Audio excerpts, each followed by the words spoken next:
asignándole valores en este caso para poder ser intercambiados. El crédito, que es el reconocimiento de valor a una promesa de pago, ¿correcto?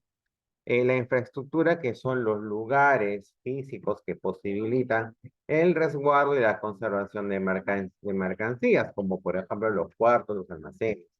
Y los medios de comunicación, que en este caso son usados masivamente como como la televisión, como el internet, como los diarios, como la revista.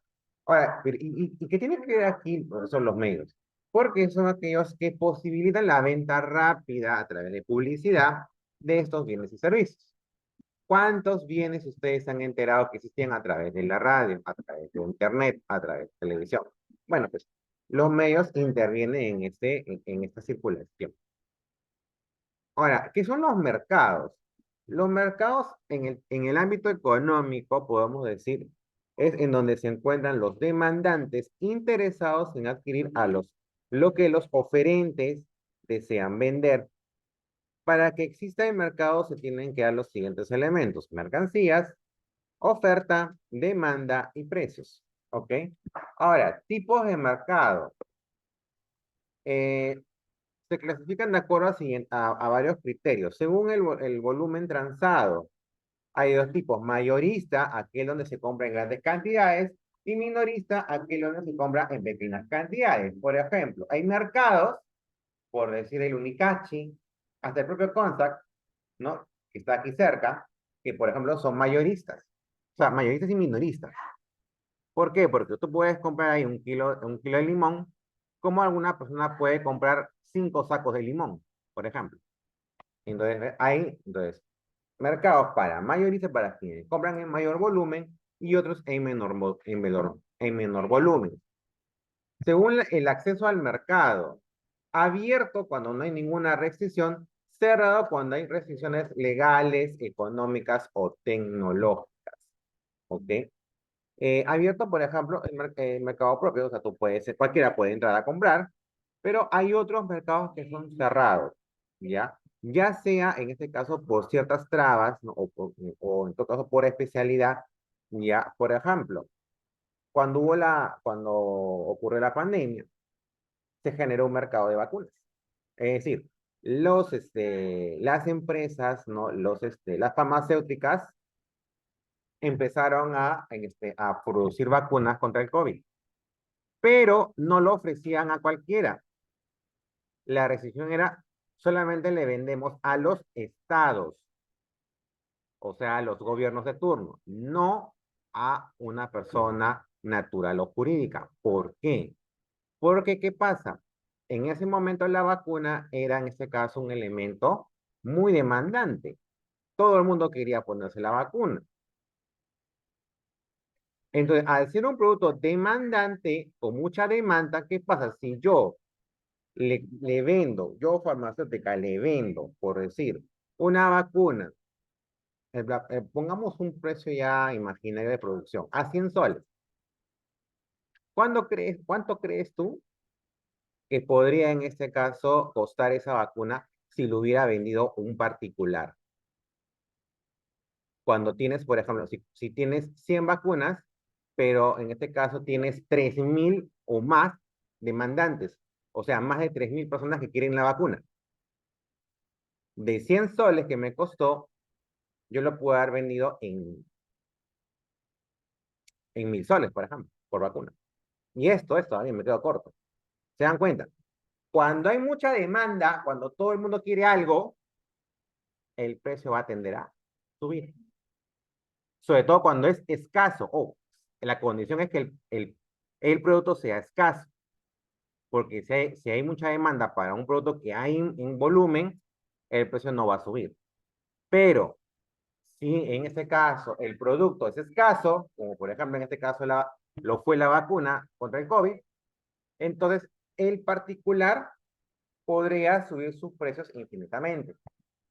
Por eso es que las farmacéuticas no vendían a cualquiera la vacuna, lo vendían a los estados, porque los estados, en este caso, por respeto a los derechos humanos, a derecho a la salud, no podían comercializar, en este caso, con la vacuna contra el COVID. Por eso es que en este caso, las elecciones que hubo en el 2021, ¿no? Si me equivoco, de aquí, hubo muchos irresponsables que ofrecían la vacuna para que lo vendieran los privados. Pues el privado te iba a cobrar primero, que te iba a cobrar una enorme cantidad de dinero y segundo, está atentando contra tu derecho a la salud. Entonces, por eso. Entonces, hay mercados que en este caso son restrictivos. Según la duración, el mercado puede ser permanente, o sea, que está regular en todo el tiempo, o de repente temporal, ¿no? No, permanente, por ejemplo, tenemos acá el Consa, está todo el día. Pero, por ejemplo, temporal pueden ser el mercado de útiles escolares, por ejemplo, las ferias de útiles escolares, que solamente van a estar por el periodo de febrero hasta más tardar abril. ¿Por qué? Porque ya mayo, junio, julio, ya la demanda baja en cuanto a la compra de útiles escolares. De acuerdo al aspecto legal, formal, aquellos que son legales, ¿no? O sea, que cumplen con los requisitos de ley para formar una empresa, ¿no? O formar un mercado, o intervenir en un mercado, mejor dicho, ilegales o informales, que son aquellos que están fuera de la ley, o sea, que no cumplen los requisitos. Por ejemplo, ¿no? La minería en pequeña escala. La minería de pequeña escala, en este caso, muchas veces suele ser, en este caso, trabajada por muchos mineros que no tienen una empresa constituida. Entonces se les conoce como minería informal, por ejemplo. Según el espacio interno, si en este caso las relaciones de compra y venta sean dentro del país o externos, si sea fuera del mundo. Por ejemplo, un productor de papa que vende sus cosechas a las empresas que lo distribuyen dentro del país, ya sea en Lima, Arequipa, Cusco, en este caso, mercado interno.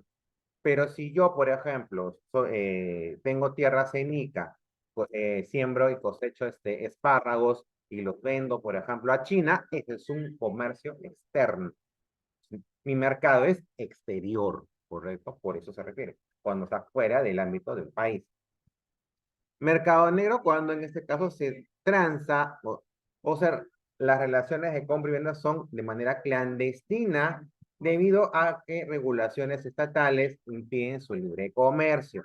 Por ejemplo, en el gobierno del señor, de don Alan García, difunto y odiado expresidente, por ejemplo, ¿no? Cuando impuso, por ejemplo, el dólar MUC, es decir, un dólar a muy bajo precio, creo en este caso un mercado negro, ¿ya? En donde en este caso muy pocos podían acceder a un dólar a ese precio. Generalmente, o mejor dicho, eh, o por ejemplo en Argentina, se da un caso muy similar, ¿no? Donde hay dos tipos de cambio de dólar, ¿no? Uno que es un precio estatal, pero que exceden pocos, y otro mercado donde el dólar está a un alto precio, que para el común de la gente, en este caso, era el único que podía acceder. O incluso en Venezuela, por ejemplo. También se creó un mercado negro porque en este caso habían ciertas restricciones, entonces la manera de conseguir dólares era a través de otras personas que podían abusar del precio. Es un mercado negro, se les dice. Mercado de capitales conformado por los que ahorran o por los inversionistas, ¿no? O sea, ¿por qué capitales? Porque tienen el dinero, o sea, el capital para la inversión en un negocio, en un área productiva. Por eso se llama mercado de capital. Finalmente, mercado de divisas porque se transan divisas. O sea, se compra y vende dinero. Por ejemplo, las casas de cambio, especialmente en Lima, por ejemplo, el famoso Quirón Ocoña en el centro de Lima, donde en este caso tú ves casas de cambio que te pueden cambiar dólares, euros, reales, pesos chilenos, etc, etc. Las monedas que tú creas, que tú te imagines. Eso es un mercado de divisas. ¿Ok? Bien.